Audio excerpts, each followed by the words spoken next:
One, two, three. Test one, two, three.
because as humans, we all are and will always be. But as Christians, we're perfect because Christ came down and basically says, you know what, I'm going to make up the difference for you. I'm going to make sure you get into heaven and join me there. And I'm going to give up my life to atone for your sins so that you can have eternal salvation. And so from that perspective, I'm always thinking that the happiest people in the world would be Christians. And that's not always the case, unfortunately. You know, I think there's the potential for Christians to be the happiest people in the world, but that's not always the case. The challenge is that our humanity sometimes gets in the way, even within the church, because there's some churches are really good about encouraging acknowledgement of people's challenges and flaws, and some churches are less encouraging about that. I told somebody one time that my concept of the church in terms of how we support each other is 80% looking at the churches that I've seen during my lifetime. But when I thought about a model about how a church can really provide for the support of people struggling with mental health issues, my first thought went to Alcoholics Anonymous.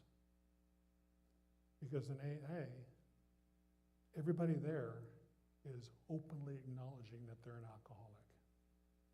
Everybody there is openly acknowledging that they're flawed. And everybody there is basically saying, this is who I am as a human. And I'm flawed, and I'm hurting, and I need support to get through so that I don't act out and quote unquote sin by drinking. And we can put in Narcotics Anonymous, we can put Sexual Addictions Anonymous in the same concept. But the AA model, the 10-step model, is set up in such a way that everybody knows that everybody in the room is flawed. And it's okay, because we're there to support one another in any way possible. So I have people that are involved in AA, NA, SAA, Gamblers Anonymous, that will say, I get phone calls at 3 o'clock in the morning from somebody that basically says, I'm struggling right now. And they'll say, I will take that phone call every time. And I think that's the concept of basically coming together and basically supporting one another as humans and as Christians. You know, so the idea is that we can't be afraid of our humanity, and psychological disorders and mental health problems are part of that humanity.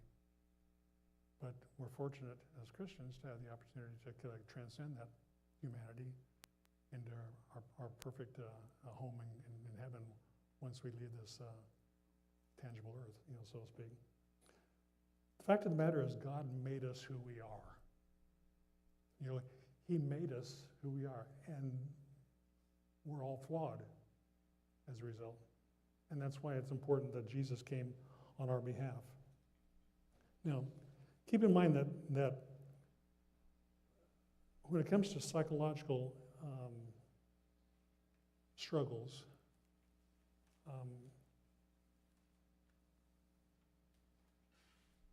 I'm kind of glancing at my notes.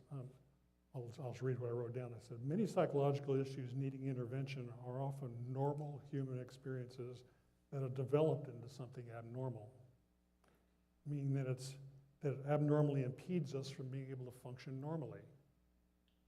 So if you think about someone with a OCD that's a hoarder, for example, and they don't get rid of stuff, and their home becomes too difficult to live in. Well, that disorder has taken over their life to such a degree that they can't live normally anymore. And so it becomes a problem. It's not a matter of there's a problem with that the person is flawed, it's that they have a flaw, you know, so to speak. When I say that we all have elements of psychological issues within ourselves, I had this conversation in a class one time back in Texas, and I I asked the professor, the way you're describing psychological disorders makes me think that everybody has one. And his response was, that's because everybody does. And I said, well, how do we square that with being a healthy human? He said, well, that doesn't mean that everybody's psychological disorders overwhelm them to the degree that they can't function. He said, but if we didn't have psychological disorders as part of our inherent personalities, we'd all be basically kind of the exact same mold. There would be no such thing as different personalities. He said, sometimes those disorders and the way we're built is what makes our interactions with our world and with one another wonderful and enlightening, and helps us connect, because we realize that that person is human just like me. They have flaws just like I have flaws. And you know what? And it's okay. When it becomes overwhelming, then it's okay to get help and try to take care of it. Now, keep in mind, there's different kinds of help. When I was talking about different disorders, I'm trying to kind of emphasize it's kind of like, for example, with depression, we all get depressed, but hopefully we don't get so depressed that we cannot function, or we all get anxious, or we don't get so anxious that we can't function, or we get to the degree that we freeze up. The idea is that we all have this element within ourselves as our human makeup. And experiencing those is not, in essence, dysfunctional in and of itself. It can be dysfunctional depending on how much it impacts our lives. And I'm kind of reiterating this one anyway. Going on, one of the things that I want to try to explain is that all psychological disorders have a cause or a reason, and sometimes that's just the way we're born. It can be difficult to identify those causes or reasons at times, but for explanation purposes, I've tried to divide the potential causes into 3 categories. And if you'll bear with me a little bit, I'm going to just write them up here on the board.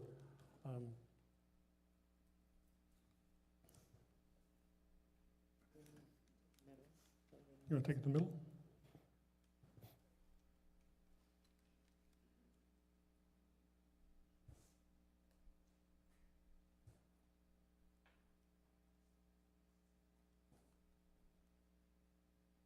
This may be overkill based on what based on what I'm going to write.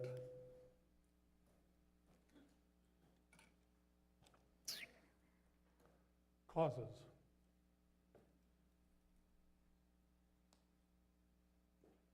Like I said, I've identified 3 primary causes, and this is not something that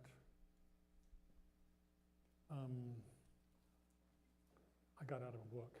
This is something that from my own experiences, but I would anticipate there's probably books written about it like this. The first causes are biological.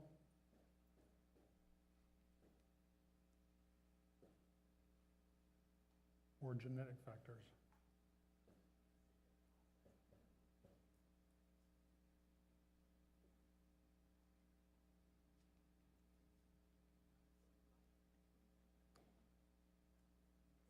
This always appeals to me because I was able to go home at night after graduate school, and my wife got her PhD in biochemistry before I started mine. And so when we were talking about, she specialized in genetics, and so I would come home and talk to her about this, and she could explain the genetics to me in a way that I didn't understand until I talked to her. Biological and genetic factors, there are circumstantial factors.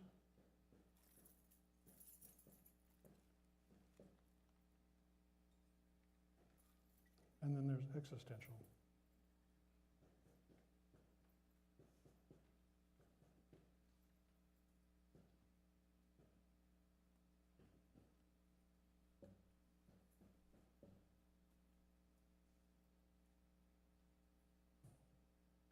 Now, when I say that there's these three components to the causes of psychological disorders, the biological means that's kind of like what we're born with. It's kind of like we can't really change our genetic structure, at least most of the time, okay? Circumstantial factors is what we experience in life, what we run into, what we have to deal with in life. And then existential factors is kind of like, what's my purpose for being on the earth in the first place? What am I doing here? Why am I here? Why did God make me a human, for example? Now, when it comes to treatment of issues, when we recognize that a person has a certain disorder, we recognize that certain disorders have emphasis on several of these, or one primarily, and several others at the same time. Any psychological disorder can be any combination of these three. So for like biological and genetic factors, for example, schizophrenia, for example, would be an example of a biological factor. You're born with it. It's unfortunate that it's not going to go away, per se. And so when someone seeks treatment for it, it's a matter of kind of like not trying to eliminate it or get rid of it. It's really a matter of really trying to kind of like help the person learn how to manage it as effectively as possible so that it doesn't be as disruptive to their life as possible. Okay. Usually when people have biological genetic factors in the psychological disorder, it's often treated with medications, for example. A psychiatrist is usually involved, and which is extraordinarily helpful. We go down to circumstantial factors. Circumstantial factors may be things like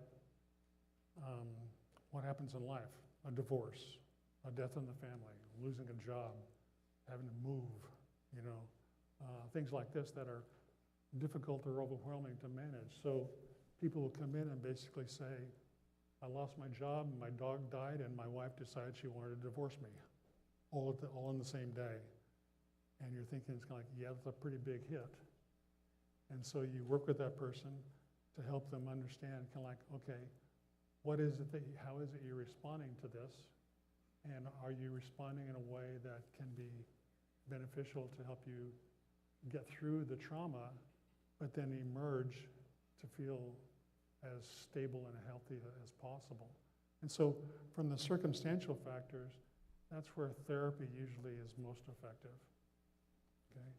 So teaching a person using cognitive behavioral therapy or acceptance and commitment therapy or something like that can be helpful in helping a person get through hopefully temporary circumstances in their life so they can kind of learn some skills to be able to manage it. And hopefully is that if they learn enough skills to be able to manage it, they can overcome it and go ahead and live a productive life. So that's kind of like in their background, in their history.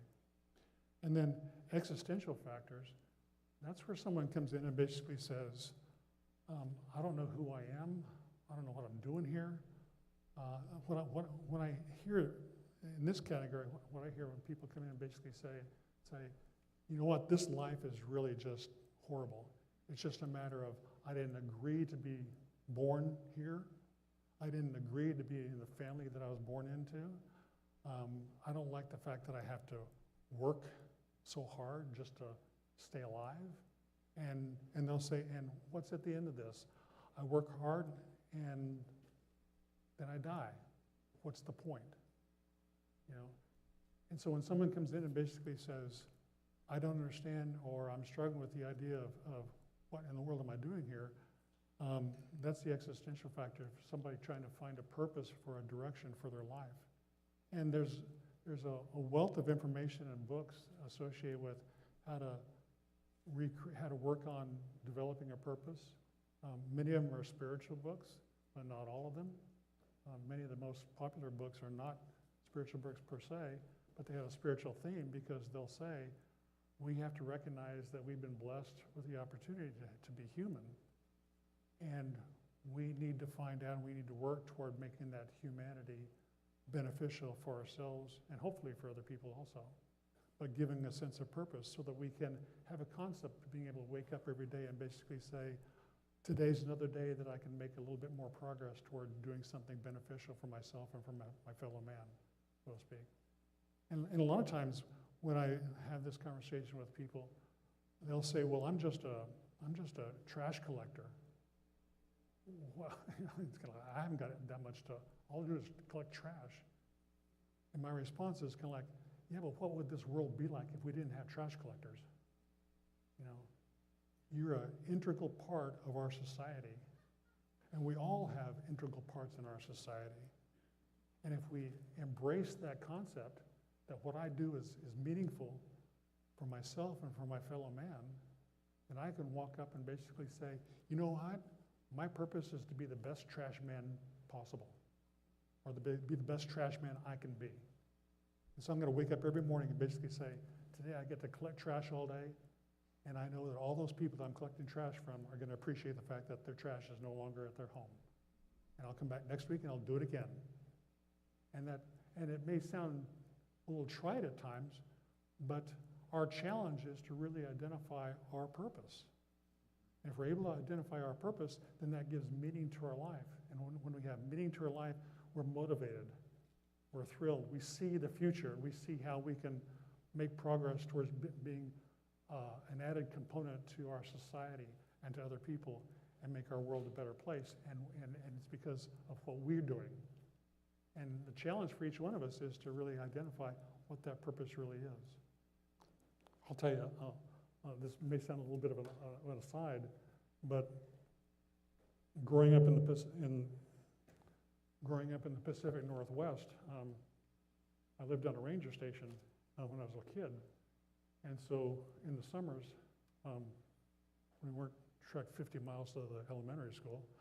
In the summers, me and my buddies, we would hang out and run around the forest by ourselves. There was free-range kids, no controls whatsoever. I'd go out in the middle of the forest by myself, and I would climb to the top of the canopy. So I'd climb a tree all the way to the very top, to the degree that you're at the top of the tree level, and you can see this green go for miles and miles and miles, you know. And I remember sitting up in the tree one time. This may be a little bit more information than you want to know, but I remember sitting up in the tree. I was about 8 years old, and I remember thinking, you know what? All these trees are alive. And you know what? And those bugs I ran into, climbing this tree, they're all alive. And that fish I caught, and the deer I see, and the frogs, they're all alive. And God made all of them, gave all of them life. And then I got to thinking, it's kind of like, holy cow, God could have made me a frog. He could have made me a mosquito. I mean, he breathed life into me, but he decided to make me a human. And I remember thinking, of all the creatures that God created life for, why in the world did he make me a human? Could have made me a mosquito or a frog. And then at 8 years old, I remember thinking, it's kind of like, holy mackerel, God made me a human. I better not mess this up. I better not mess this up, because I've been given an opportunity where all those mosquitoes and frogs don't have the opportunity that I had. I remember thinking, it's kind of like, I got to take this seriously, and I got to do something that makes it worthwhile that God gave me the opportunity to be existing on this earth in human form. And even at a very young age, that was the concept of beginning to develop a sense of purpose. And that led to decisions that I made subsequently in high school and college and postgraduate years and beyond.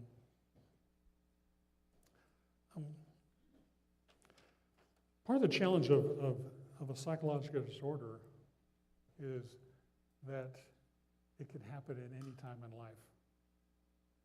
A person can go through much of their life as an adult and never have any psychological issues at all. And then all of a sudden, out of the blue, there's a real problem.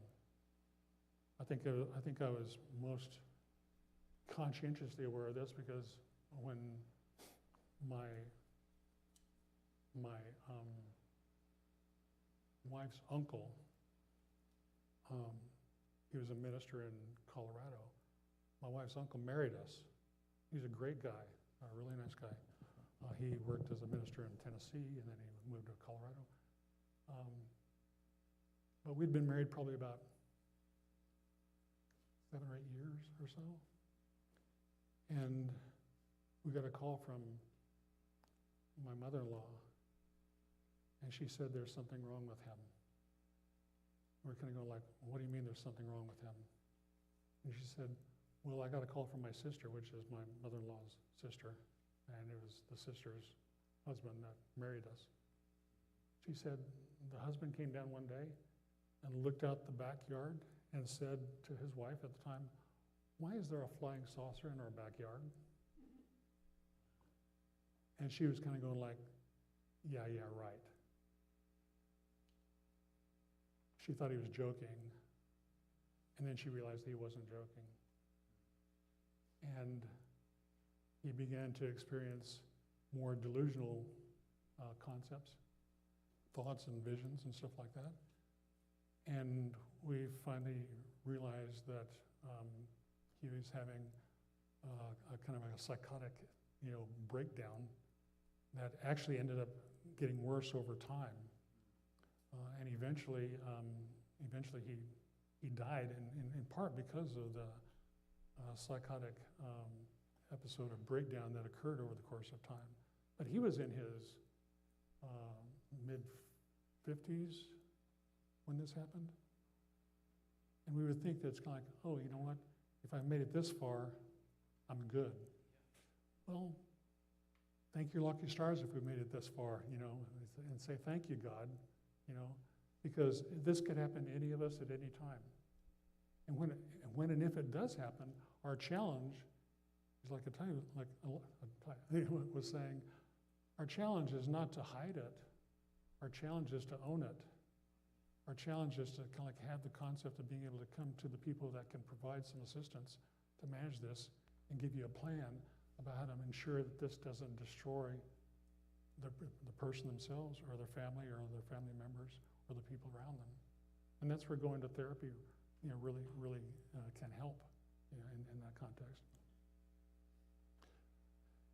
And keep in mind, there are 2 different types of therapy, conceptually. There's treatment, which basically means that the idea of therapy or the goal of therapy is to eliminate the problem as much, eliminate the problem as much as possible, and just get rid of the problem so the problem no longer, continues to plague a person. But then on the other side, there's management. Managing, therapeutic management means that you realize that this diagnosis this problem is not going to go away. I mentioned schizophrenia a while ago. That's not going to go away. I had a schizophrenic woman for the last 8 years before I retired, and almost every appointment she would come in and basically say, how do I get rid of this? And every appointment I would say, we've talked about this. You're not going to get rid of it. So I would say, your best bet is to make sure you keep taking your medications, because those help you manage it.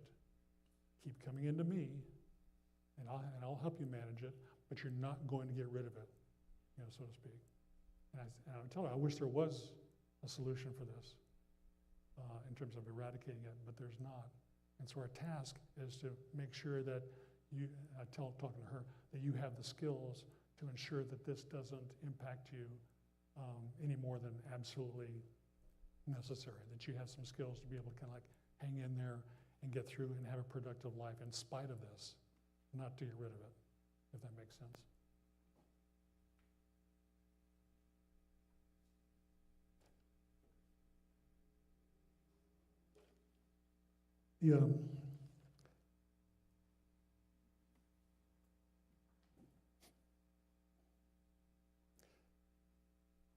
I would say that one of the things that we can that we can be conscientious of is the fact that there are a wide variety of resources available for mental health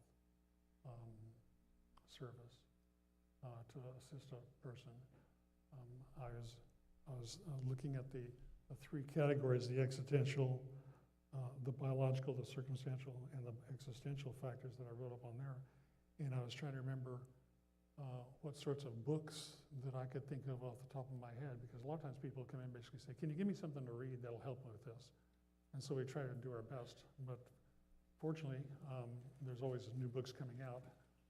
And so a lot of the books that I was familiar with are books back in the old days, you know, so to speak, since I've been around forever.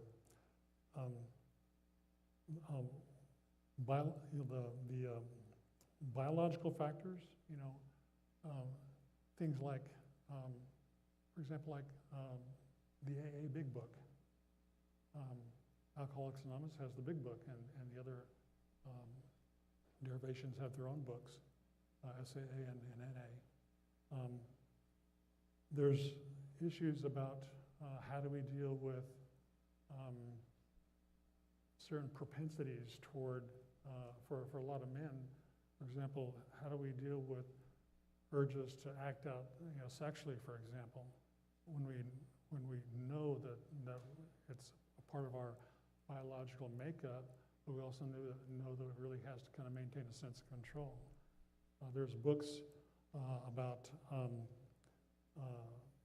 there's one by Patrick Carnes called Out of the Shadows, another one by Atterburn and Stoker called Every Man's Battle, for example, that offer as resources to kind of help you understand how to kind of like manage this to the best of your ability. When it comes to circumstantial factors, there are things like, oftentimes those books are very specific in terms of what the disorder was. So there's depression books, anxiety books, bipolar books, you know, things like that, borderline books. Several factors like David Burns and Aaron Beck, who worked together at the University of Pennsylvania for many years. Aaron Beck, a psychiatrist up there, he wrote Cognitive Therapy for Depression, and he was the kind of like the grandfather of the cognitive behavioral therapy movement back in the 70s, so to speak. And so David Burns was one of his proteges. So David Burns worked underneath Aaron Beck. David Burns is a nice, super nice guy. He's the son of a Methodist minister. He wrote Feeling Good, the New Mood Therapy. And so a lot of times I'll say, and David Burns writes in very straightforward, factual, simple, easy to understand form. And I'll say, get a hold of one of David Burns' books and read that.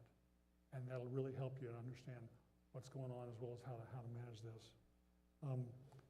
People like Rollo May, this is from back in the 60s and 50s, The Meaning of Anxiety. There's a book out about anxiety from an author by the name of Susan Jeffers. The title of her book says it all. The title of her book is Feel the Fear and Do It Anyway. Just like that. Because the concept of her book is, it's kind of like, our purpose is not to run away from the fear. Our purpose is to confront it and to work through it so that we inhibit it by basically having the courage to face it. Don't run away, but turn and face it. And she's saying, is it going to be uncomfortable for you? Yes. But through that discomfort, you grow. And you realize your strength and your power. And when you realize your strength and your power, you realize that you have the capacity to be able to manage this, you know, by your own resources as well as the resources that you have available to you, whether it be through family or church or anything like that. And then we have existential or spiritual issues. One of the best books I've ever written, and for a lot of people, is Viktor Frankl, The Man's Search for Meaning. A lot of people know about that book. If you haven't read that book, it's a really powerful book. Viktor Frankl was a intern in the concentration camp in Auschwitz and a couple of other concentration camps also during World War II. His experience as a concentration camp victim caused him to wonder how come he was able to make it out alive. And he was saying, not only did he have to have a purpose to stay alive, but he began to realize afterwards or during the process that that purpose was what was actually keeping him alive. And he made a note in the book. He would say, I could see into somebody's eyes, like another concentration camp person. He said, I could see in somebody's eyes, and I could tell whether they were going to be dead in the next 2 days. He said, because I could look into their eyes and see that the light has gone out. They'd given up. And I knew that they would be gone in the next couple of days, and sure enough, they were. He said, so his purpose, he was basically saying, I've got to find a kind of like a sense of purpose and instill that purpose in other people here in order to help us stay alive long enough to have the opportunity to kind of get out of this situation. And then when he got out, he wrote about his experiences, but he said, I don't want to just write about my experiences. I want to write about the purpose or the meaning that helped me stay alive in that situation where it would have been so easily just to give up and die. And so he wrote Man's Search for Meaning. He talks about his experiences. He talks about having a sense of purpose, and he developed a therapy called logotherapy, which is basically therapy basically emphasizing how do we find our purpose, for example. And in more recent times, we've had books like Rick Warren's The Purpose-Driven Life, Scott Peck's The Road Less Traveled. A lot of people are familiar with that. Excellent book. Existential Spiritualists, we might consider the Bible. That wouldn't be a bad one to read through, to help us out.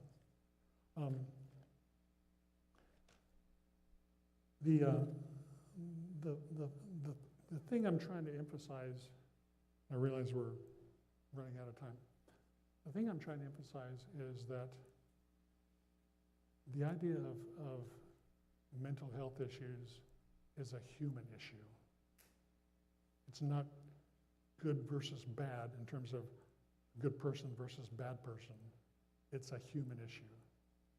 And it's part of our makeup. And if we didn't have that part of our makeup or elements like that as part of our makeup, there would be no purpose for Christ coming to earth in the first place. And so we're extraordinarily blessed to have the knowledge and the opportunity to recognize that as Christians, I don't have to be perfect. Get this, I don't have to be perfect in order to be perfect. Does that make sense? Okay. And so,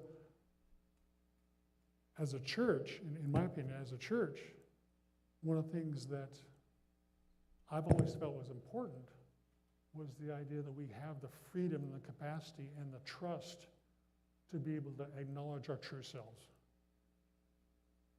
In other words, be able to come to someone at church and basically say, I got to tell you, I'm struggling with this. Sex addiction, drug addiction, alcohol addiction,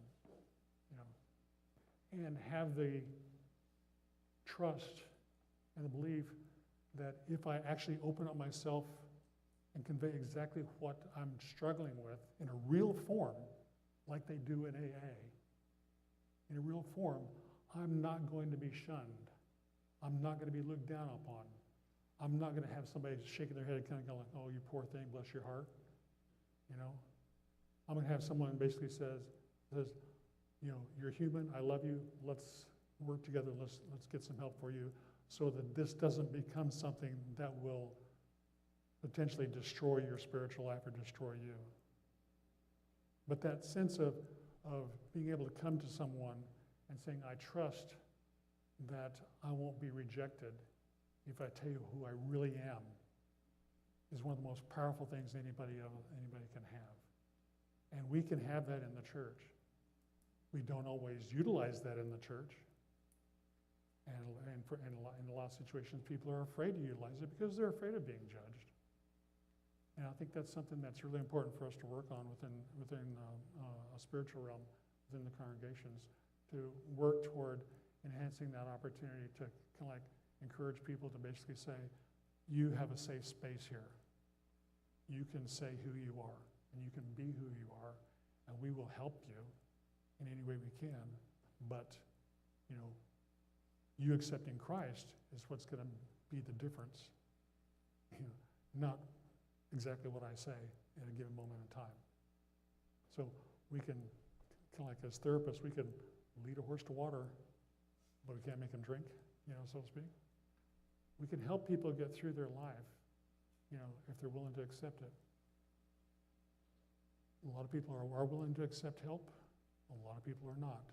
And that's the frustration among many mental health clinicians, is that we know how many people are struggling out there. There was a research that came out probably about 20 years ago, said in the general population of I think it was the United States at the time, the general population of the United States, it said approximately 50% of the people in the United States, adults, experience some form of clinical depression. That's a lot, But then the study went on to say, and of those that suffer from clinical depression, the 50% that suffer from clinical depression or some form of it, only 50% of those ever seek any help at all. What that tells me is that there's, a quarter of our population that are struggling, that are not getting any help because they don't seek it. And then we have to ask ourselves, why are they not getting help? And that comes down to, are we providing the means for them to get help and the acceptance to receive that help, and do our best to kind of do that. So I hope this helps a little bit in terms of understanding. We all have the capacity to be able to help somebody that's struggling psychologically. And if you want to know what you can do to help somebody that's struggling psychologically, the one thing you can do above all else is to let them know that you actually genuinely care. That you actually genuinely care. As used to say, for doctors, nobody cares how much nobody cares how much you know until they know how much you care. And when somebody asked me a long time ago, your career and in your private practice really never wavered in terms of your patient population. And they'd say everybody else, many of my colleagues were struggling because the patient load would fall down. And they would come to me and they'd say, how do you do it? How do you keep your patient load up? And I said, well, I get a lot of referrals from my old patients. And they said, why? And I said, well, honestly, I hope and I believe it's because they understand that I genuinely care, and I'm going to be honest with them, and I'm going to be straight with them. But more important than that, they see that I actually genuinely care. And that's what I would hear for years and years when new patients come in and say, I got your name from Joe Smith that I work with. He saw you back in 1993. And this would be like 2017. And he would say, Joe Smith remembered you from 1993, and when I was talking to him about something I struggled with, he said, I got just the guy for you. You need to go see. I need to point him in my direction. And they'd say, why should I go see? And Joe Smith would say, go see him, go talk to him, you'll find out. And then I was fortunate enough to be able to have a lot of referrals in that capacity. I hope this helps a little bit. I know we're going to have a question and answer period later, and so I look forward to spending some time there also. All right, thank you very much.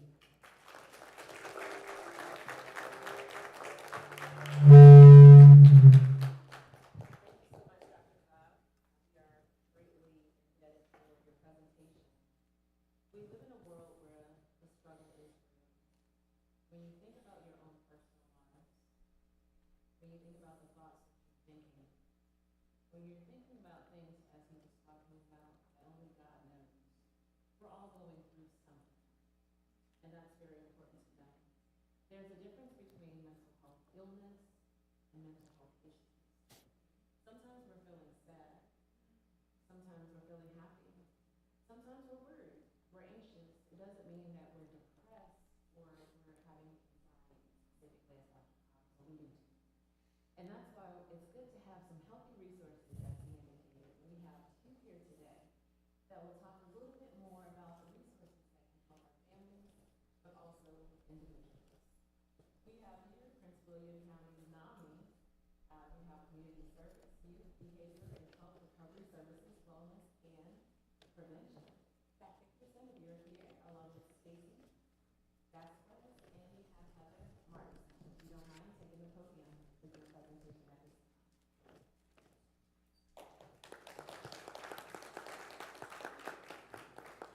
Again, we have Prince William County's NAMI and community service, youth behavioral health and recovery services, wellness, and prevention.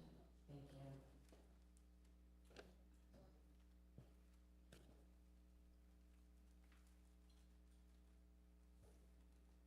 Okay, well, I am Pat Victorson. I'm the president of the local affiliate, the Prince William Affiliate of the National Alliance on Mental Illness. We are the largest grassroots organization in the country, providing completely free services to the public.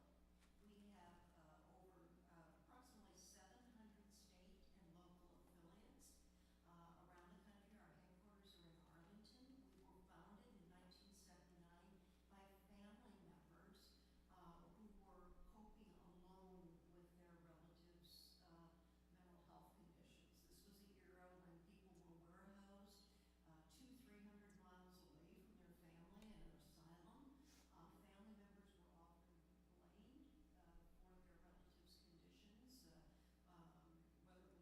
at home or neglect or what have you.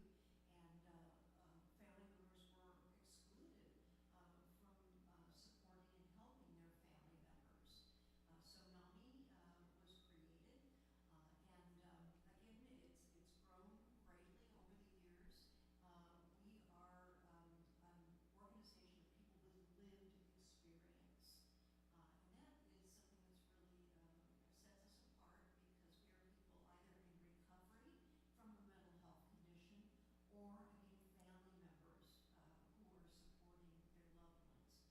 Many of our members are mental health professionals, but when we're working with NAMI, we're there as people with lived experience, and I think that's important to emphasize. We have 4 pillars of activities. We have awareness programs, support, in-depth education, and advocacy. So our support programs, we have a variety. We offer programs in English and Spanish. Let's see, and I can't even read those anymore. I'm visually challenged. I'm going to let Stacy take over at this point. Stacy is our intern from George Mason University. She's a graduate student in clinical psychology, and she's fully bilingual, so she has been our point person for many of our Spanish programs, and she works with a lot of our awareness programs. So I'm going to let Stacy tell you more about our programs. As Pat said, we have some support programs, and these follow 2 tracks. One is a family support group, or Grupo de Apoyo, which is for adults who are supporting a loved one with a mental health condition. And then we have NAMI Connections, or NAMI Conexión, which is for adults who have a mental health condition.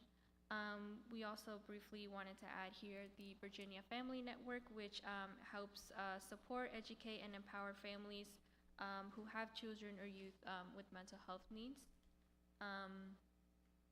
We also have some educational programs. First, we have peer-to-peer, which is for adults with a mental health condition, and it's an 8-session course. We also have family-to-family, which is also an 8-session course. And it's for families, partners, or friends of people with a mental health condition. We also have NAMI Homefront, which is a 6-session course, and that's for family, partners, and friends of military service members or veterans who are dealing with a mental health condition.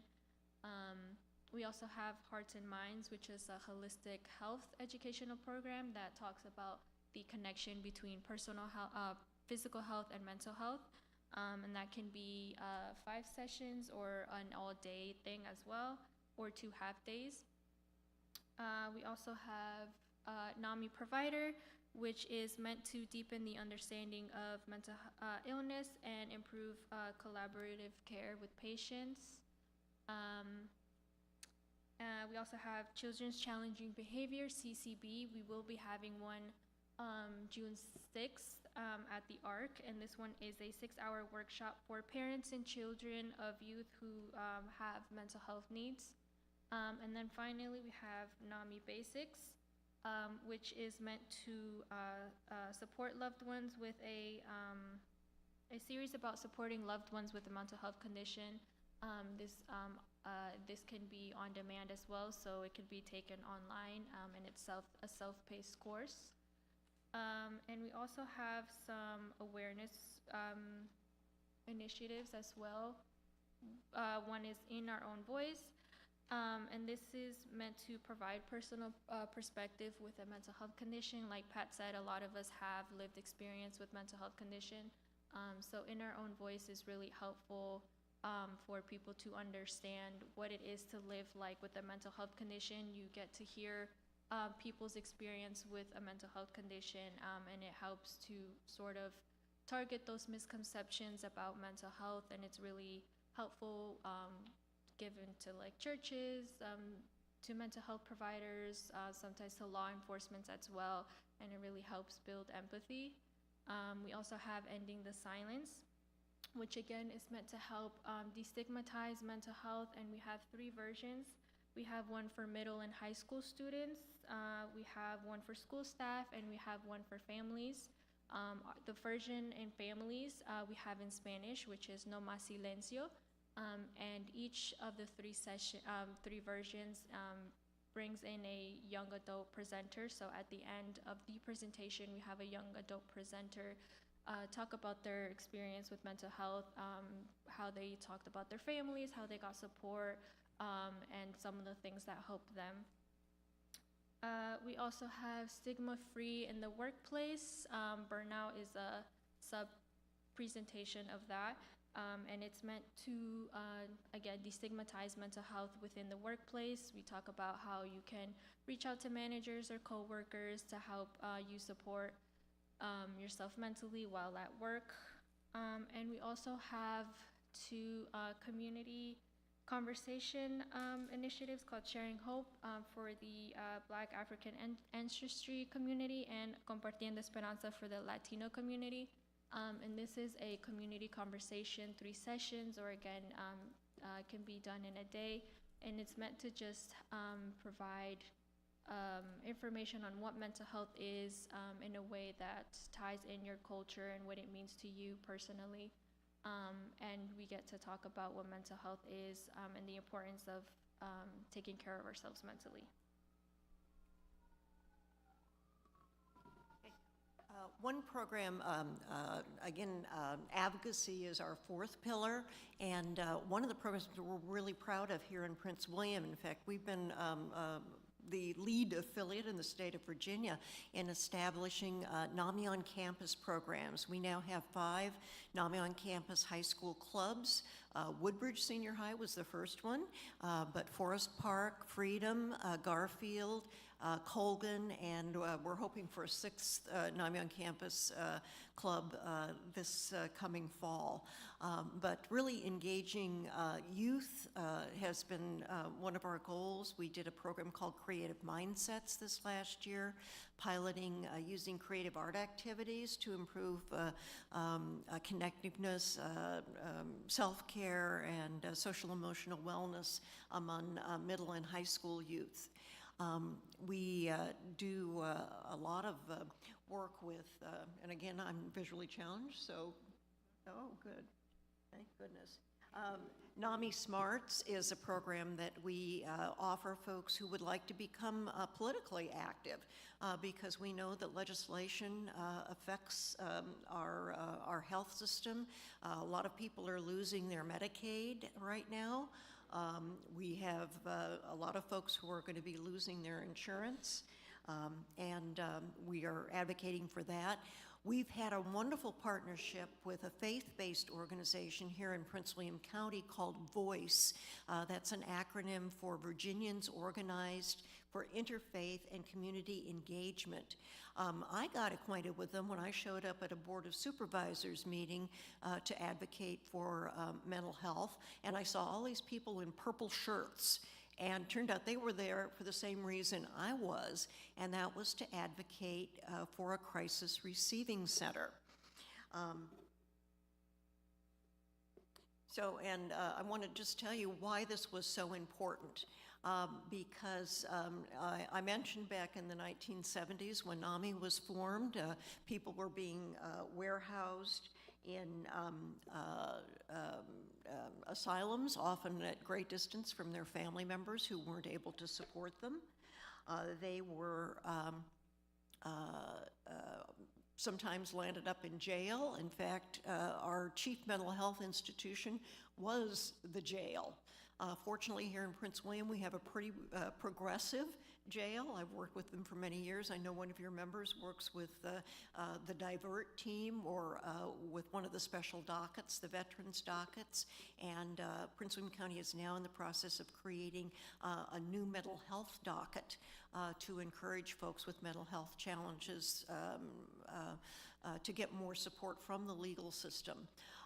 We also found that people who were picked up by police, they were taken to an emergency room, and police, because they had folks under an emergency or a temporary detention order, they were required to stay with that individual in the emergency room, which usually didn't have psychiatric staff, and sometimes people were there for days or even weeks, and that took police off the street.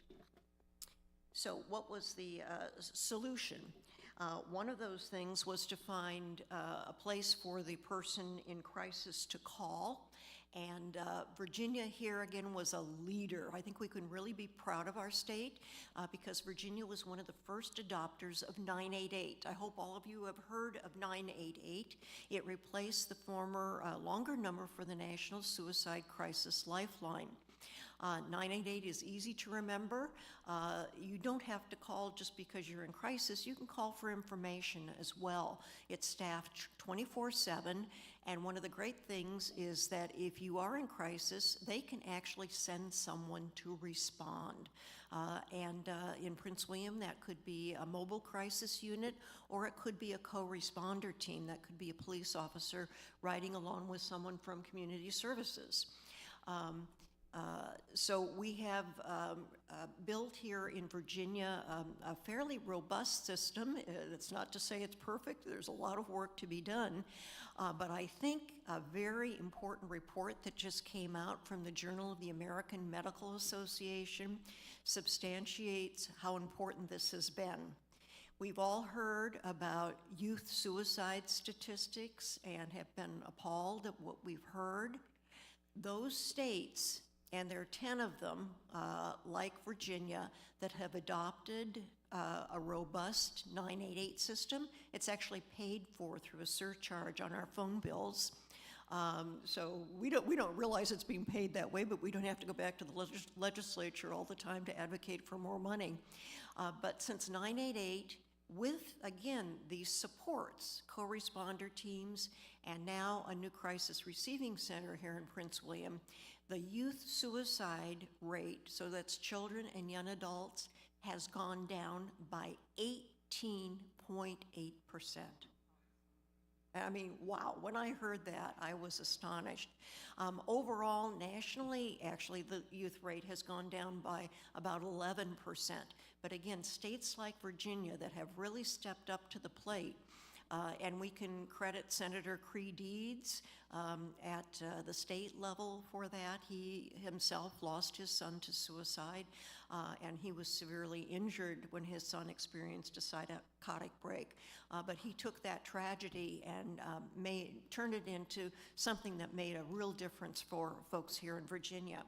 So I mentioned the Crisis Receiving Center, and this is something that opened last October. Again, we had wonderful advocates here locally, Supervisor Andrea Bailey in particular, and Lisa Madron, the Executive Director of Community Services.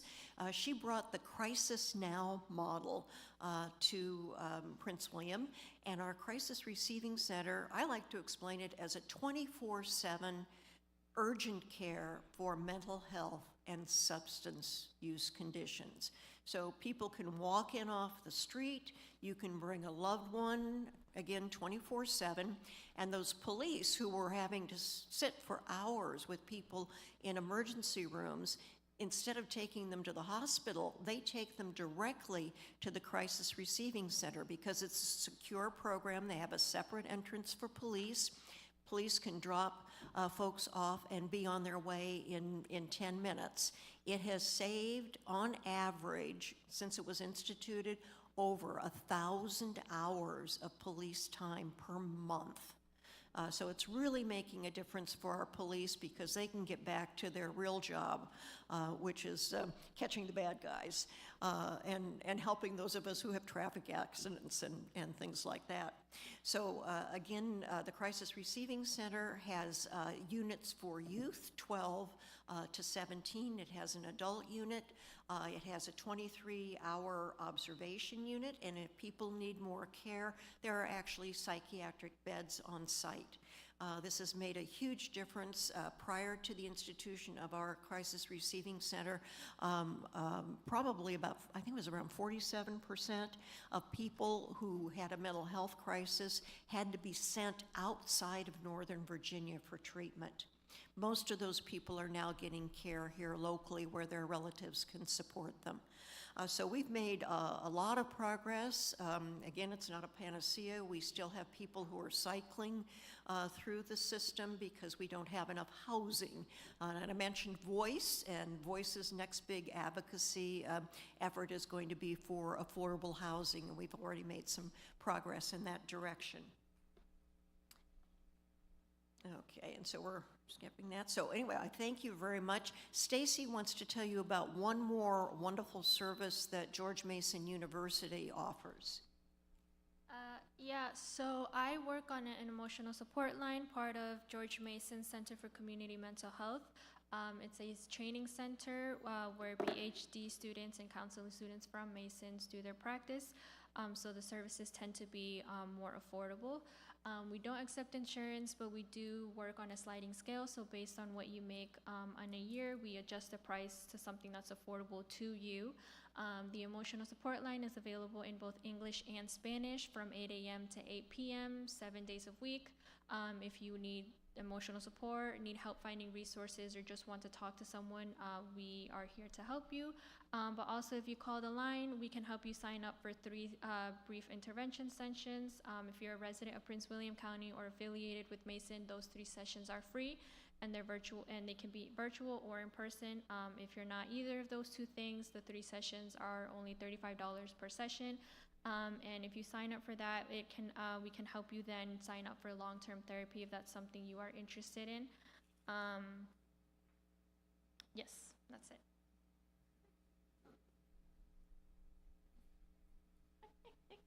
Stacy and Pat said most of it. I'm Heather Martinson, for everyone that I did not see earlier today.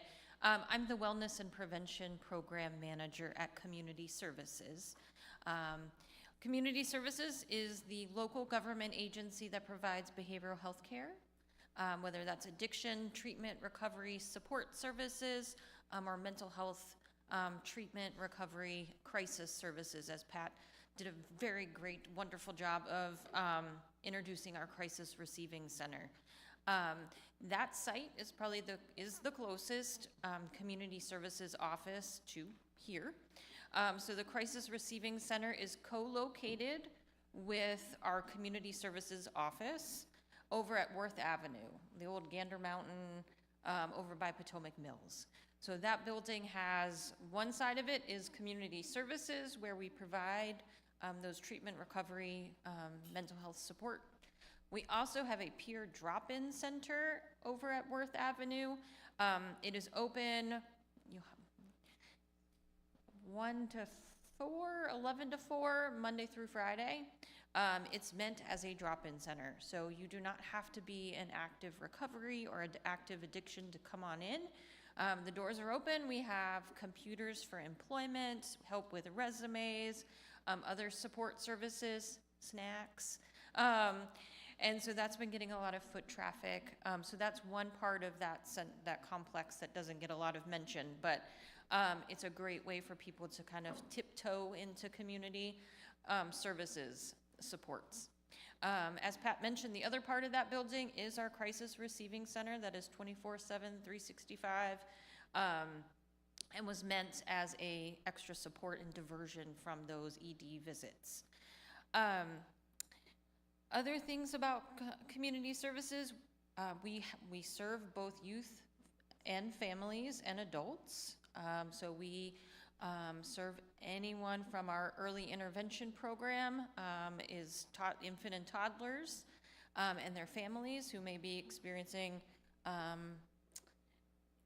intellectual disabilities, developmental disabilities, excuse me. And all the way up to, we have clinicians that work with our older population, that work specifically with the over 55 crowd. So we have a long range of services. My team and I are kind of in the community piece of community services. We provide a whole bunch of trainings, whether it's mental health first aid. Some of you all picked up naloxone, so we have our opioid overdose response trainings. We talk about childhood trauma and how that impacts us as we age, both physically, but also mentally, but also relationally, how that fits into our lives. And so if you all are interested in any of those trainings, feel free to reach out to me. Our number is on all the flyers out there.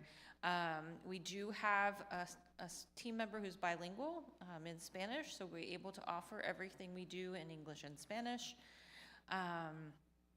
And I also have some information talking just about our coordinated entry if people are struggling with housing, eviction, rent.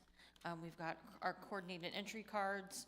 We also have our little community resources cards out there that have a whole list of numbers of commonly needed services from us as a government, but also local nonprofits. And then one thing I'd like to mention, we haven't talked about it a lot recently, is Smart 911. It's a great tool to sign up for. So if you do have to call 911, you're able to put in information about your household. So if someone does experience mental illness or mental health challenges, you can put that in there. If someone in your household is suffering with Alzheimer's or dementia, you can put that in there. So when the police or fire and rescue show up, they kind of have a little bit of a picture of who might be in the house. On mine, it says, I've got 2 dogs, they'll bark at you, but they're okay. They'll probably let you in, basically. And there are 3 cats running around. So everyone is checked. But I do have, so I think it's a great tool just to let people know. And maybe, if someone has diabetes or suffers stroke, so when someone shows up, they kind of have that picture. So it's just one way. Pat did mention our co-responder units. So if you do call 911 for someone that's experienced a mental health crisis, you can ask for a crisis intervention team. So those are, and really the 911 dispatcher will make that call. But those are officers that are trained in crisis de-escalation. And also we have our co-responder unit, as Pat said, where it's a police officer paired up with one of our wonderful therapists. And so they will arrive at a scene together. If it is safe, that therapist will walk into that situation first and kind of de-escalate and check out what's happening. And will directly could bring someone into care if they need it. So there are options. Like I said, that's why the Smart 911 is such a great tool to use. It is safe and secure. Like I said, my information's in there, so I don't tout anything I don't use myself. But it's a great way just to let people know about some heads up. I will be out there if anyone has any questions, and I think we're doing questions and answers now. Okay, thank you.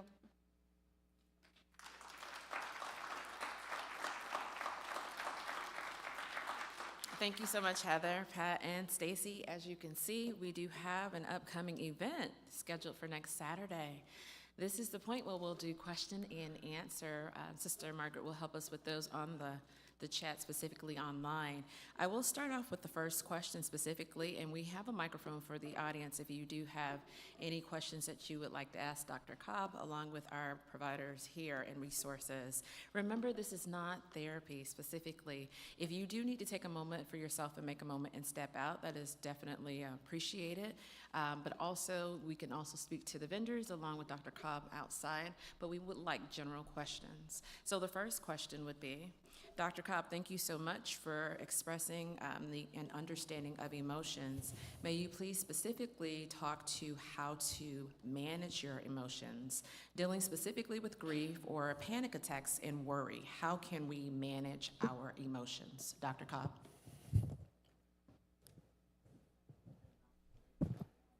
You guys still hear me okay?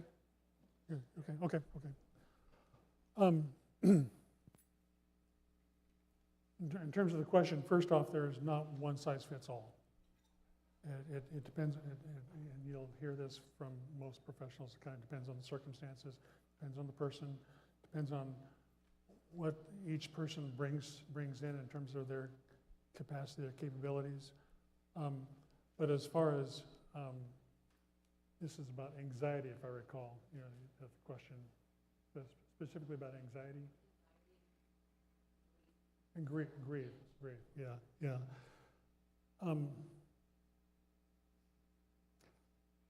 Obviously, there's something about anxiety and grief. There's overlap. Okay, that's not unusual.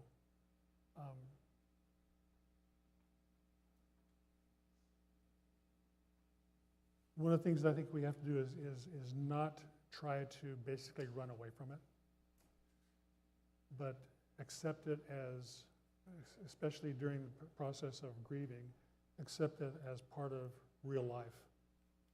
I know a lot of people will say, tell me what I can do so I'm not grieving, a year from now. Honestly, in my opinion, I don't think the grief ever completely goes away.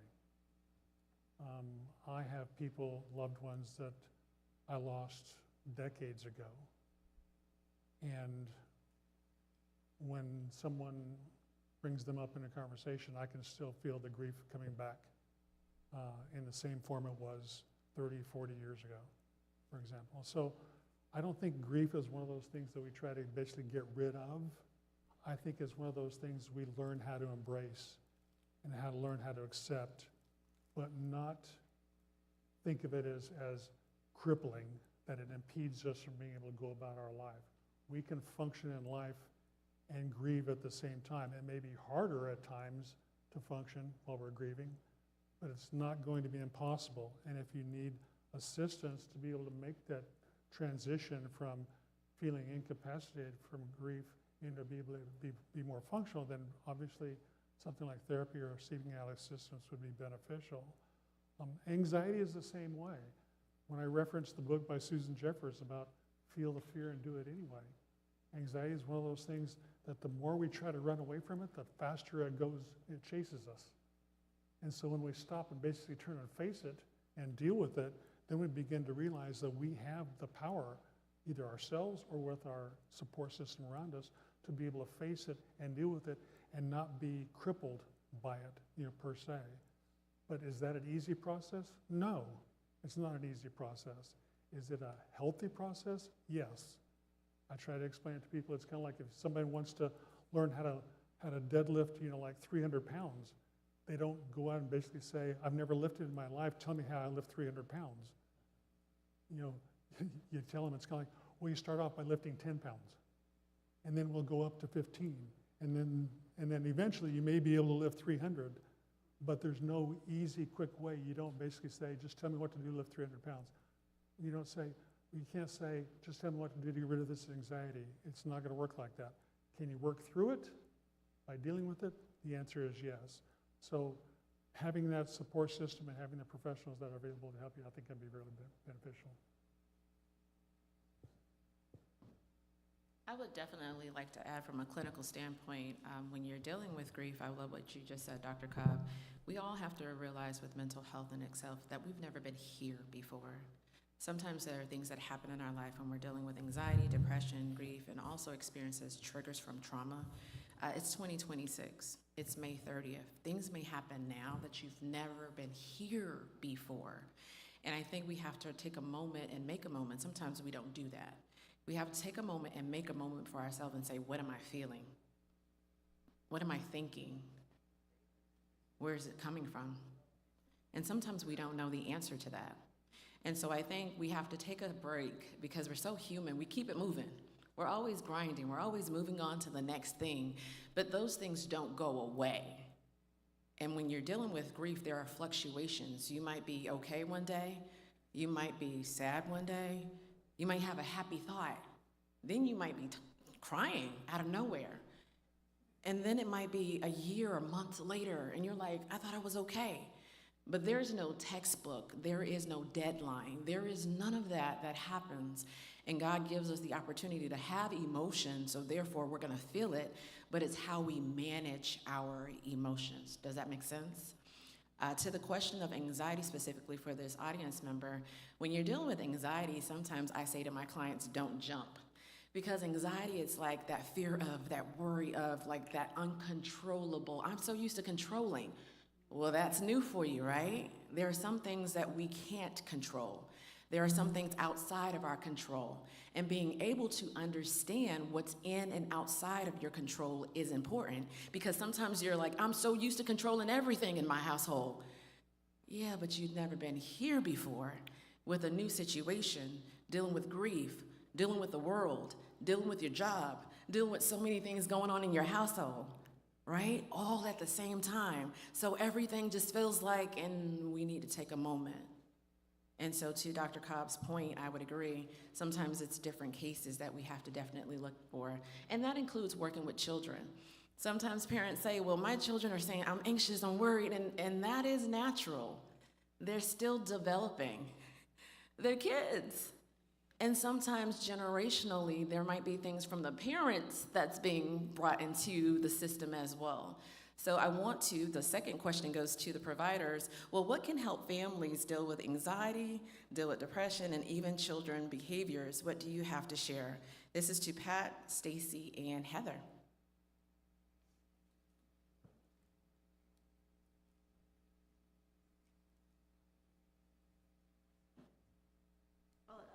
Again, from the NAMI perspective, this is why we have developed over the years support group programs. These are structured support groups where we have trained facilitators, not just someone coming in giving their own opinion, but someone who's trained.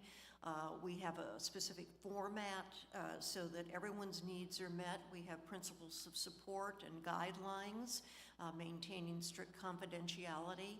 So a support group is always a great place to start. As Stacy mentioned, we have them both for folks living with a challenging condition and for their family members. The same for family education.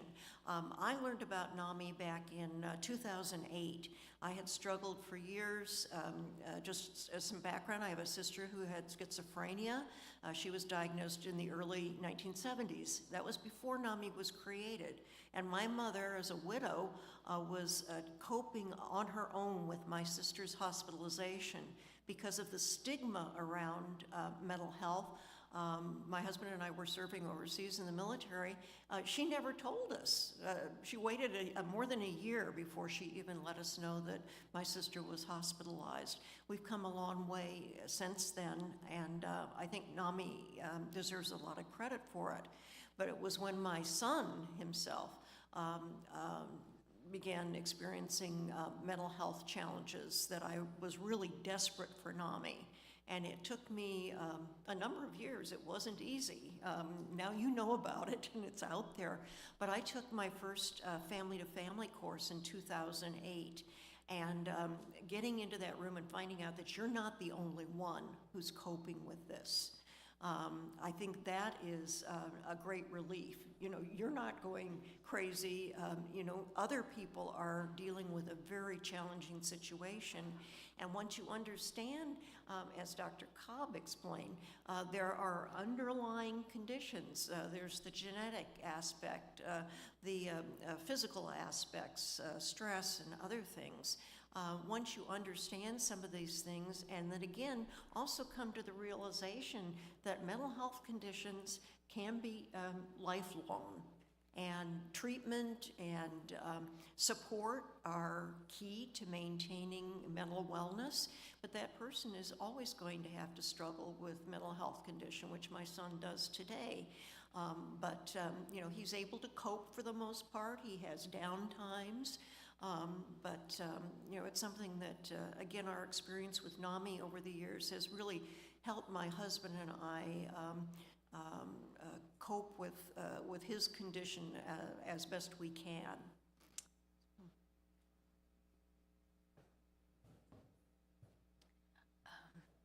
I would say,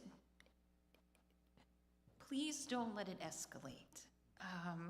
If you're, you know, if you're feeling that spidey sense something's not right, reach out for help if you think you or your family need that assistance. And it can be the tiptoe into 988. You're talking on the phone to someone you probably will never see, but they're there to help you. And that might be the easiest phone call and the hardest, but the easiest phone call to start with is 988. Explain the situation. They will help you there. Reach out to community services. Let them know what's going on. We may not be able to help, but we'll provide you a referral to get help elsewhere. But I would say just don't let it kind of fester, because we are living in a very difficult world where it can seem very overwhelming. And so we want to try to be able to get people help as soon as we can, so they don't start feeling hopeless. And I'm always one for, and I think Dr. Cobb said it earlier, reaching out to someone, saying hello, how are you doing? Seeing them for their humanity. Hey, I've recognized you've looked a little tired recently. You want to talk about anything going on? It shows that you care, and it's that connection they may need to hold on, and you can help them find help that way.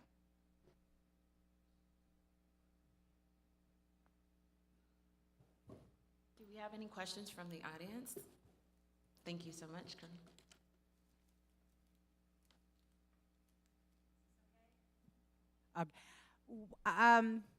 One of the growing sectors of mental health and family caregiving is the older generation because of all the changes to Medicaid and all that, the burden is coming down on the children. What are the services, do you have services yet in place to help with those caregivers with elderly patients and parents? Is there anything in place yet that NAMI or the crisis services are doing, or is that something that we should consider advocating for more of as this becomes a growing problem in the country?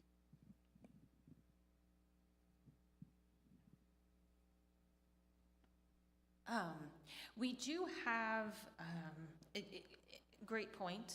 I have my MSW in gerontology, and one of my projects was on that kind of caregiver situation.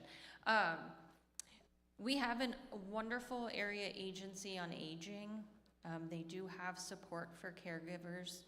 I'm actually talking to some of their programming staff at the senior centers around doing some more caregiver support work, because we do, when I talk to either caregivers or the people that are at the senior centers who may also be caregivers themselves, that is one of the reoccurring themes that come up.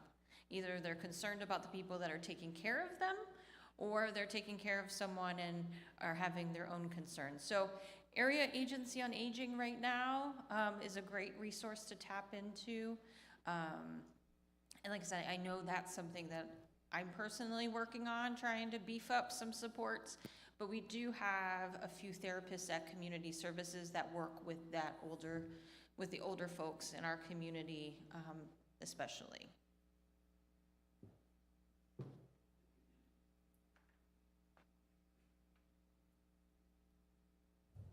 And I think we all acknowledge that more and more of us are becoming caregivers or worried about becoming caregivers. So this is and from my point of view, is an area for advocacy because we don't have enough supports. But one organization, in addition to the Agency on Aging, that I would recommend is RAFT. That's an acronym, R-A-F-T, but it is a state service. It's free to the public, and if you are beginning to cope or coping with a caregiving situation at your home and you're concerned about safety issues or how to handle challenging situations, maybe there's anger issues, just a whole variety of problems. RAFT can send a team into your home and do a home assessment, make suggestions for ways to make your home safer, and link you to services. So RAFT is definitely an organization that I would recommend to you. NAMI has a number, at the national level, has a number of helplines. So in addition to 988, you can call NAMI helplines, and we have QR codes. I think we have information out on our table. And there is a specific caregivers helpline that NAMI sponsors. We also have a teen and young adult helpline, and then a regular helpline. But those are some services. But I think there are a lot of us who are aware of this issue in the county, and there are groups coming together now to start to address some of these issues. But it's definitely something that needs more advocacy. Thank you. Any more questions from our audience?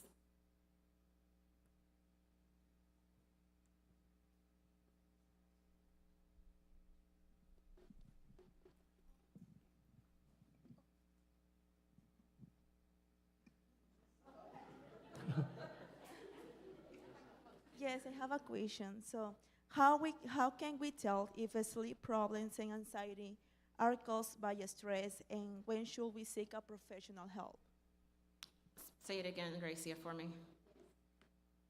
So, how can we tell if sleep problems and anxiety are caused by stress, and when should we seek professional help? Dr. Cobb? Stress and professional help. When should we seek professional help? Issues in society causing stress. Did you say sleep? Okay. Sleep problems. Sleep problem, yeah, that makes Sleep sense. problems, my That apologies. makes sense.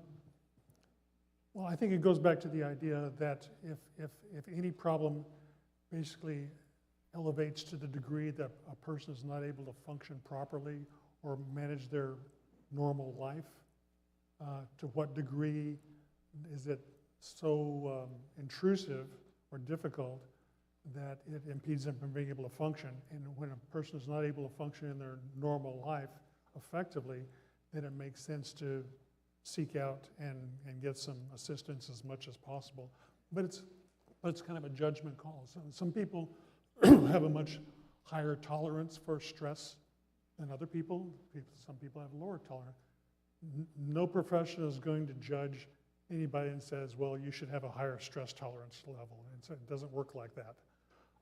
But it's a matter of kind of like if you get to the degree that it's negatively affecting your life, and to the degree that you're not able to function either in school or work or in your normal day-to-day function, then it's never going to hurt to consult with a professional and say, here's what's going on, tell me what you think, and see what they have to offer. But let me add one more thing while I got the floor.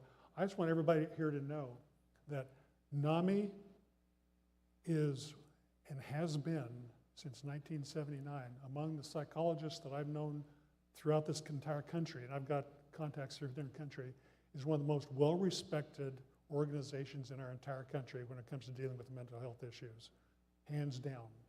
If you have any question about the effectiveness of NAMI and the people that work there, don't worry about it. This is an extraordinary organization. It has been for many years and will continue to be for many years. And I'll also say, for the Community Services Board, I worked on the community CSB in Fairfax County.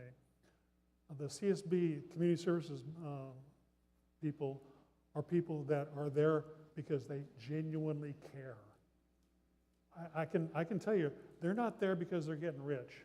I can guarantee that.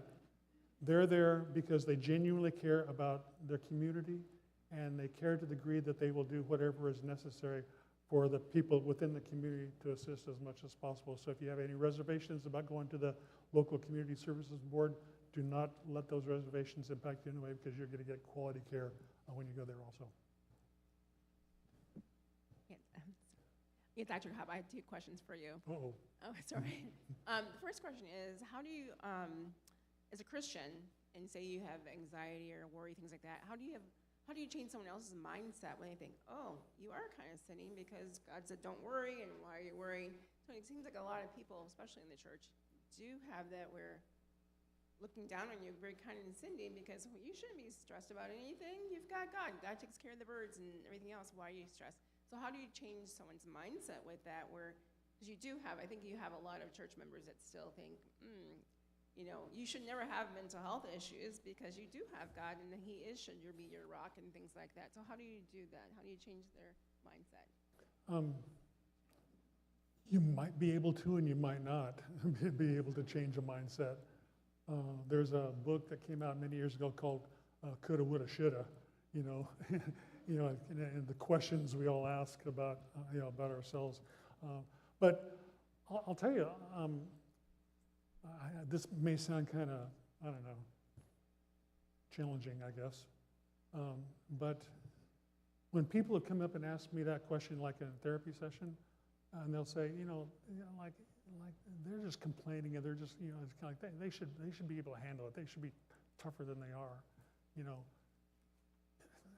And I'm paraphrasing what I tell people right now, but I basically say, if I took out a baseball bat and hit you across the shin, and I would say, I didn't hit you that hard, so you really shouldn't have to worry about getting hurt. Would you accept that? And how light do I have to hit so it doesn't hurt, or how hard? Because I'm hitting you as hard as I hit myself, and it doesn't hurt me, so therefore it shouldn't hurt you. I think it's an unfair comparison, because we're all built differently in terms of our level of sensitivity and who we are as humans. And so it's not up to us to basically say, you shouldn't be feeling this way. It's up to us to say, I care about you, and if this is the way you feel, I want to do what I can to help you as much as possible, if that makes sense. Thank you, that was great. The last question is, I know you mentioned diabetes, and some people say that once you have diabetes, you always have diabetes, even though your numbers might go down to, I don't know, lower than diabetes. But once you're diagnosed with something, say, I don't know, PTSD, anxiety, or whatever, once you have been diagnosed with something, do you always have it, kind of like diabetes? Do you always have it, or you can overcome all that, or you still will have it? I know, obviously, the genetic ones, if you have schizophrenia, you have that for life. But the other ones, are they just managed all the time, or will you be a place where you're not diagnosed with that? I think somebody else may have a different way of looking at it. I think of it in terms of kind of like if someone has survived cancer, for example. No doctor is going to say, you're cancer-free and you never have to worry about it again. The doctors are going to say, you had cancer, you may be in remission, but I still want to see you next year, and I still want to check on you just to see how you're doing, So we're not going to get to the point of somebody, we're not going to get to the point to say, okay, you've done enough therapy, you're completely cured, you don't have to ever worry about this again. We'll look at people and basically say, you know what, you've gotten to a good place where you can function and you can go about your life. And so you're strong enough to be able to manage this on your own for now. But if you start having problems in the future, keep my phone number in your contacts list. and basically kind of let people know it's kind of like we're humans, and so we're going to have good days and bad days and good times and bad times. And so there's no basically, you'll never have to worry about this again, so to speak. Thank you.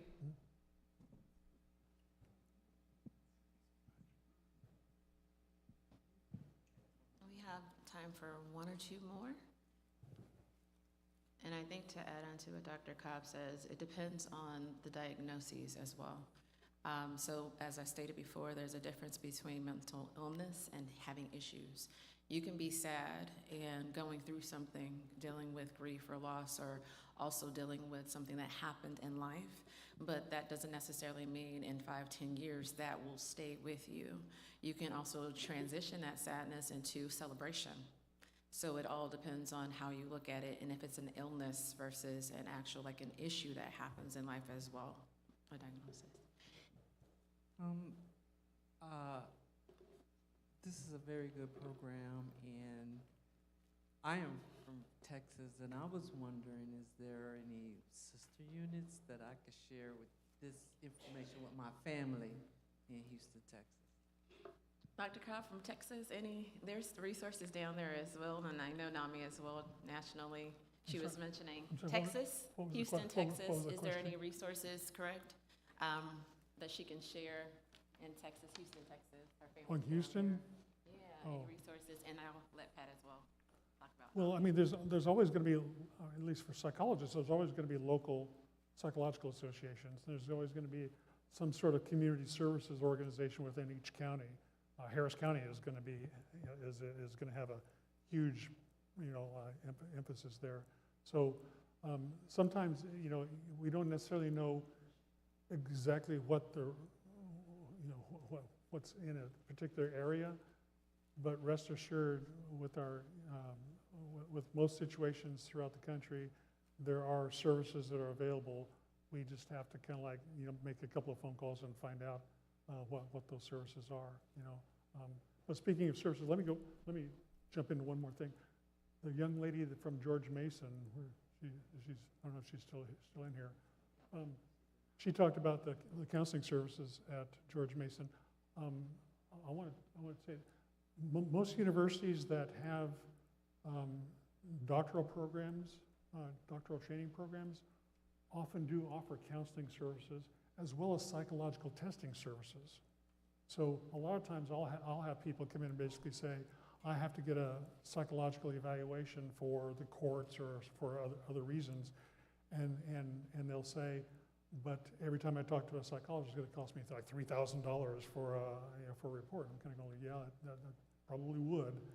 But for a lot of those people, you can go to the psychology clinic or psychological services at the local universities that offer that training and get the same, the same services, including psychological evaluations, at a fraction of the cost. And so a lot of times I'll refer people out for something like that when people just don't know that those services are available at the local university setting.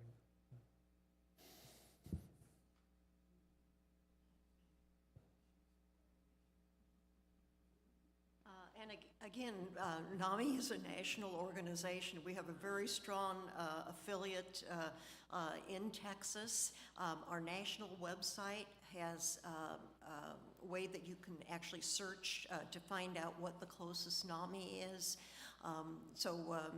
Again, NAMI is everywhere, and because we work very closely together, if someone is seeking a program in Texas, I can go online and search for active, for example, if they're looking for a family-to-family class, I can go online and search and find one that's close to their area or that is virtual.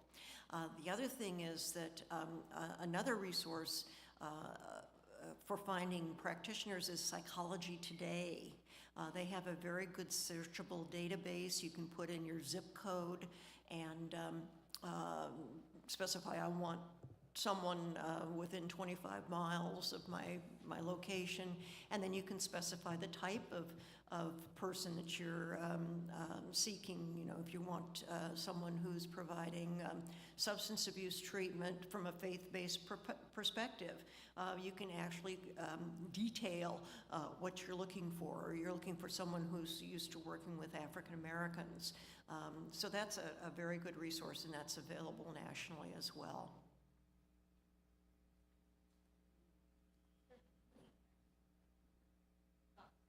Crossed my mind. And I looked down and saw my badge. Community Services is a government agency. We do receive federal funding, but we do not ask for immigration status or status of anything, and we do not report that to the government. We have seen, unfortunately, in the last year or so, a decline in our Spanish-speaking, particularly, consumers that have stopped showing up for appointments or are expressed fear of coming into a government building. So I just wanted to put that out to everyone so you can help share that message, that if you walk in for the Crisis Receiving Center, they do not ask and they do not report. If you come into any other CSB offices, it is the same thing. So you people don't need to show any documentation papers to receive our services. So I just wanted to put that out. Thank you so much. This ends our question and answer. We'll extend grace on this last question. Go ahead, Brother Sergio. Thank you so much. Yes, as a Christian, particularly within the Latino community, there exists a certain taboo or myth surrounding mental health and seeking help.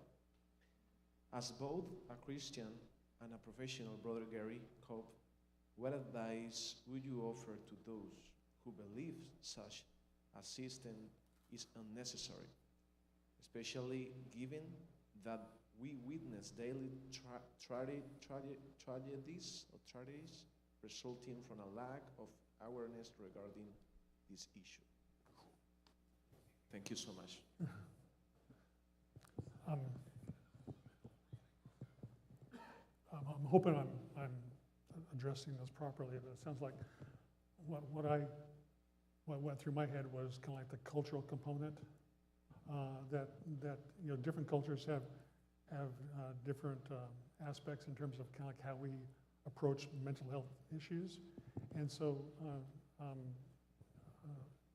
we have to be conscientious of that. Conscientious and not disrespectful to it, and emphasize that we want to be respectful to it. But at the same time, I think it's important to be able to look anybody in the eye and basically say, it's kind of like, okay, first off, if they're coming to me, I'm gonna basically say, you came to me for a reason. I need to know what that reason is, you know, and then, but if somebody says, I don't think I need some help, or I don't think I think I should just tough it out, you know, one question I would have would be kind of like, well, you know, does that work for you? Is it working for you? If it's working for you, okay, you know, that's your prerogative. But if you look within yourself and basically say, no, it's not really working for me, or I'm struggling too much, then being able to kind of like have the honest conversation that basically says, listen, nobody's here to judge you, you know, it's just a matter of kind of like humans versus, you know, humans helping humans, and whatever we can do to help, we'll offer. But sometimes you do have to kind of like factor in the cultural components that may kind of like affect how a person integrates with the psychological community. So, hope that helps. Well, Stacy makes her way up, and I would definitely say from a culture standpoint, it's also important to understand the cultures, because generational cascades, we call it in family systems, sometimes it's the generations that pass down some of the things. We don't talk about mental health, or, certain cultures, or even growing up, grandma didn't talk about it or it was looked at. So it depends on what was also happening in the cultures, right? We have to look at it, and sometimes that can be enrolled in the next culture. And it's like, why don't we do it? Well, we just didn't do it. Well, what was going on? Maybe at that particular time we were not able to. We had to work. We couldn't talk. Or maybe at that time we didn't know what the education as we have now in today's society. So there may be other factors that also shape that says just pray about it. Well, at that time, specifically, that's what they have done. But even in the Bible, it talks about Luke was a physician. He says, seek a doctor, and we have physicians, we have doctors in different aspects that God has given us in the city as we truly need that. So I would say from a spiritual standpoint, we have a mixture that will also help us, but God gives us what we need. And the stigma are there because it could be from generations or cultural perspectives. Stacy's going to touch base a little bit from the cultural aspect as well. Yeah, so as a Latina, I know exactly what you were referring to. Even myself personally, I went many years struggling with my mental health on my own because I knew the way my parents and my family and people from my culture spoke about it. Mental health wasn't something that was talked about. If you went to go see a therapist, you were crazy, like you had something wrong with you. And so it was more of a they took pride in just being strong and pushing through it, and not so much as accepting when something is going wrong and that you need help. So that was something a lot of people that I've worked with in both NAMI and in George Mason, and even just in my personal life, have struggled with, and I still struggling with. I've worked with a lot of Latino therapists who talk about how sometimes they just have to take a different route when doing therapy in Spanish, or maybe use different wordings or use the wordings that the clients themselves are using, because it really is important to talk about mental health in a way that makes sense to them, or in the way that they are accepting mental health in their life. So with NAMI's Compartiendo Esperanza, we talk a lot about what mental health means in a cultural standpoint. We talk about a lot of the misconceptions that, if you seek therapy, then you're crazy. But we talk about what mental health means within our culture. A lot of people say, well, I've looked at mental health as being something important for my physical health and just overall health, and that makes it easier as well. And that's why a lot of the people that even call the emotional support line will be like, I was hesitant to call because I didn't want to, say that I needed this, or that I was struggling mentally. And especially when it comes to men, there's even more stigma in that aspect too, because you're supposed to be the head of the household, strong and all of that. So it is something that stops a lot of people from seeking help, but then when they do eventually start talking about it, they realize that it was helpful in the end. And it does help to sort of, bring in that culture. If someone is religious, bring in that religion into the work you're doing with them as well, because it helps feel like they're supporting themselves mentally in a way that's still sort of fitting in with their culture and their religion. So that is something that myself, as I go into this field, am still trying to advocate for, because it is something really important. And the more we talk about it, the less stigma there is around it.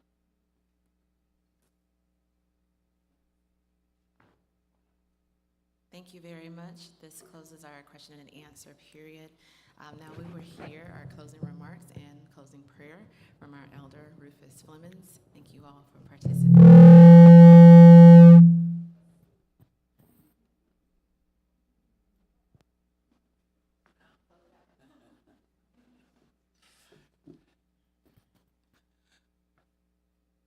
Let's have a round of applause for Dr. Cobb,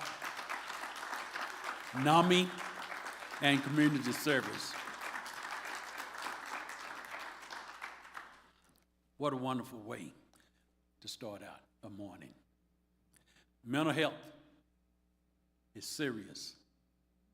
And you've heard this morning the agencies that we have here in Prince William County.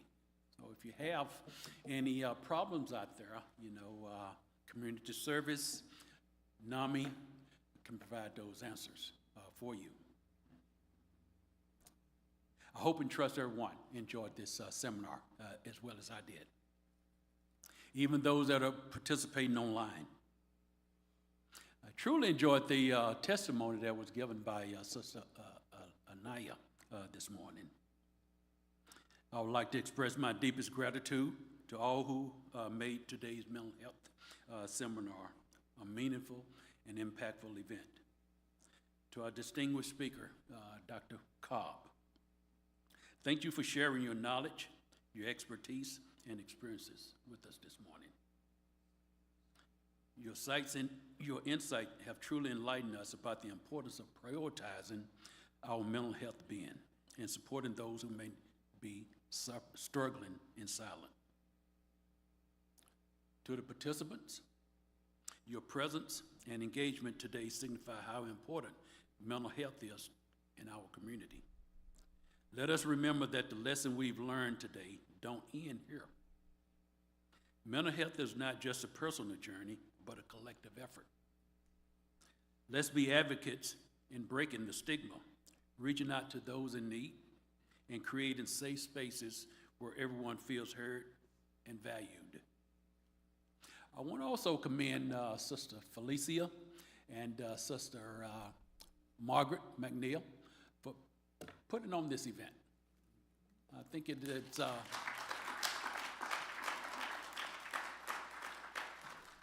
and there's others that I have a list here that has participated as well. The Health and Wellness Committee, the Aviation Committee, Facilities, Fellowship, and Outreach. And I'd like to thank the members of Dale City as well for coming out and supporting it. If we have any visitors from the surrounding congregation, from the community, we welcome you as well in this adventure here. As we close this seminar, let us all take a moment to reflect on how we can apply what we've learned today in our daily lives. May this be the beginning of many more efforts to prioritize mental health in our families, schools, workplaces, and communities. Thank you once again for making this event a success. I was given a couple of admin announcements to make before I came up here. We worship here at Dale City each Sunday morning, beginning at 10 o'clock. We have worship service, English worship services taking place here in the auditorium. We have Spanish service over in the fellowship hall.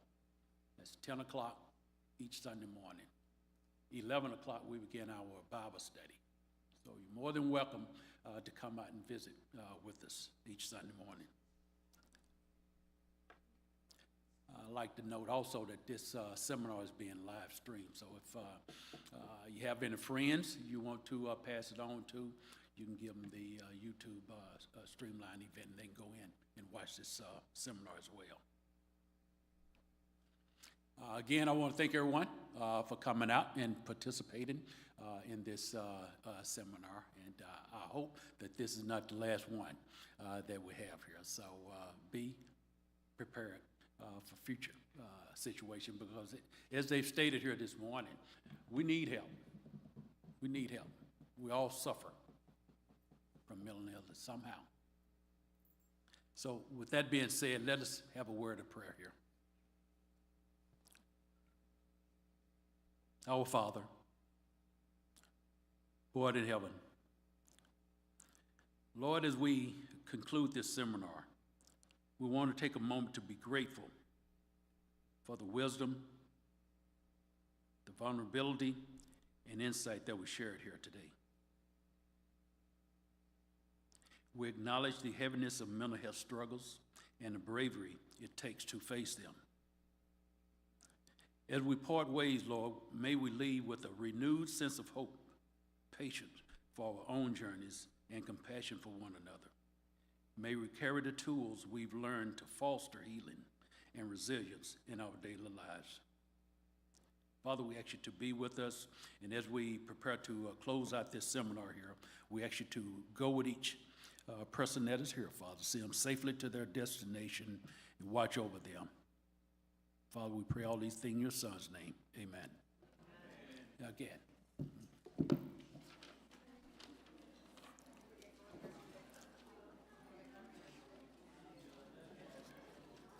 Good job.